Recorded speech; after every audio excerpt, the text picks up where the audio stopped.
ఇంకోటి నన్ను అరెస్ట్ చేసే కేసే కాదు, దీంట్లో అరెస్ట్ చేసే కేసే కాదు. నా ఇంటిపైకి అంతమంది సార్ నేను ఒకటే మీరు ఇంత చేయాల్సిన అవసరం లేదు, పద్ధతిగా రావాల్సిన అవసరం లేదు. విధానంగా ఎక్స్ప్లెయిన్ చేసుకోండి, ఇబ్బంది ఏం లేదు. దాని విషయంలో కేసు రిజిస్టర్ చేశారు, దాని విషయంలో కోఆపరేట్ చేయండి. నేనే కోఆపరేట్ చేశాను, నువ్వే నా ఇంటిపైకి వచ్చి మా ఇంటిపైకి రావడం అనేది మేమేమి పోయినామా? నువ్వు నాకు ఫోన్ చేసినావా, ఇంటిమేషన్ చేసినావా? నాకు ఇంటిమేషన్ చేసినావు, ఫోన్ చేసినావా? Sir your personal grudge with me, why I don't know sir, why is there anything to do with that case?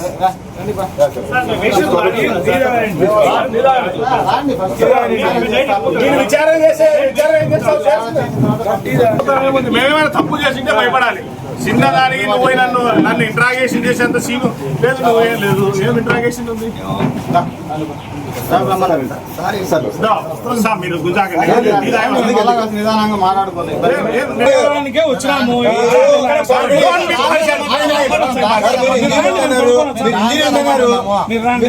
చాలా బాగుంటది, చూడండి. Respectable person sir,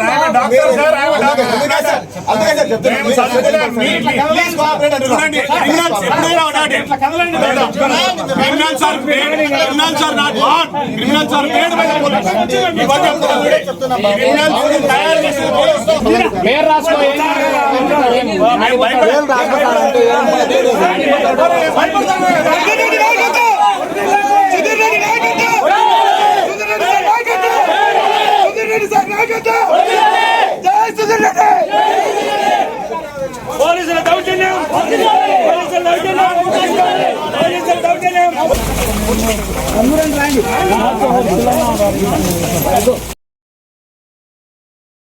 Pulivendula ZPTC election సందర్భంగా కడప ఎంపీ అవినాష్ రెడ్డి గారిని ప్రివెంటివ్ అరెస్ట్ చేసి తీసుకొని వచ్చేటప్పుడు ఇక్కడ లోకల్గా ఎర్రగుంట లిమిట్స్లో 4th క్రాస్ రోడ్లో కొంతమంది మన ఎక్స్ఎమ్మెల్యే సుధీర్ రెడ్డి గారి ఆధ్వర్యంలో ఆపి వాళ్ళని దించి అక్కడి నుంచి కస్టడీలో ఉన్న ఆయన్ని పోలీసు విధులకి అడ్డగించి ఆయన్ని తన ఇంటికి తీసుకొని పోవటం, ఆ తర్వాత మళ్ళీ వాళ్ళు 4 రోడ్డు సెంటర్లో ధర్నా చేయటం, అదేవిధంగా దానికి సంబంధించి ఇంటికి తీసుకొని వెళ్ళి అక్కడి నుంచి కస్టడీ నుంచి తప్పించుకునేలా చేయటం, దాని మీద ఒక కేసు తీసుకుని ఎర్రగొండ పోలీస్ స్టేషన్లో దాని మీద విచారణ జరిపించడానికి ఈరోజు మేము సుధీర్ రెడ్డి గారిని పిలిపించాం పోలీస్ స్టేషన్కి. విచారణ జరుపుతున్నాం. ఇంకా విచారణలో ఇంకా చాలామంది సాక్షులు విచారించవలసి ఉంది. వాళ్ళందరినీ విచారించిన తర్వాత దీనికి సంబంధించిన అప్డేట్స్ మీకు తెలియజేస్తాం. Thank you. ఇంకా తెలియదండి, విచారిస్తున్నాము. చాలామంది ఉన్నారు 4 రోడ్డు జంక్షన్లో.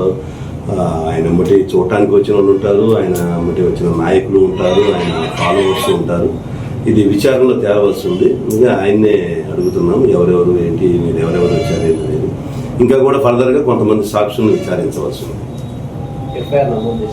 చేశాను, దాని మీదనే విచారణ. లేదండి, విచారణ జరుగుతుందంటే ఇంకా విచారించాల్సి ఉంది. ఇంకా చాలా ఒక ఇమీడియట్గా 10 నిమిషాలు 5 నిమిషాల్లో నిర్ణయం తీసుకునేది కాదు ఇది. ఏమండి అది సెక్షన్స్ మీకు విడిగా ఇస్తారు, ఎఫ్ఐఆర్ ఇస్తారు. Thank you sir.